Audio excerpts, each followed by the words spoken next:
Tiens, regardez, on est sur un superbe club ici, C4, C6, avec notre ami, putain, qu'est-ce que t'es beau, t'es magnifique, Gérald, c'est un passionné de Citroën depuis combien d'années? Oh bah, depuis que j'ai un peu plus de 25 ans. Alors tu nous présentes ici quelques très très belles autos. C'est vrai que Historic Auto à Nantes, c'est un endroit qui est dans le bon sens du terme, hein, qui est populaire, où les gens viennent, c'est vraiment accessible. Qu'est-ce que t'en penses? Ah tout à fait, tout à fait. Là, moi j'arrive de Paris ce matin pour le plaisir déjà de te voir et puis de visiter Historic Auto. Donc là on est venu avec quelques Citroën. Et donc aujourd'hui, je m'occupe de l'amicale des clubs Citroën DS qui regroupe donc ici une belle brochette de Citroën, des véhicules du patron et des véhicules plus modernes. Alors c'est vrai, quand tu dis les véhicules du patron, parle-nous un petit peu de ces C6, C4 qui sont juste des belles autos qu'on a jouées autour de nous là. Alors là, je peux décaler un petit peu.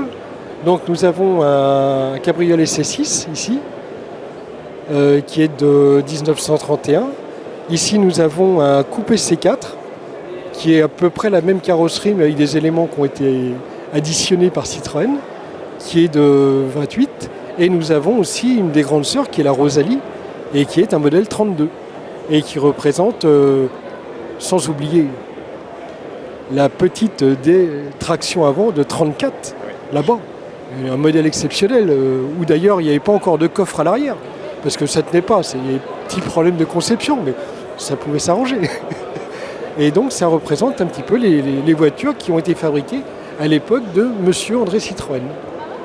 Un grand merci Gérald pour cette passion que tu as pour les Citroën et c'est vrai que ce sont des autos qu'on voit très régulièrement sur la route parce que ça aussi ça fait partie totalement de ce charme, c'est que ce sont des autos qui sont accessibles, qui sont faciles à entretenir et qui surtout sont très fiables et roulent très bien. Je vois les C4 alors que le petit 1500 ça marche très très bien.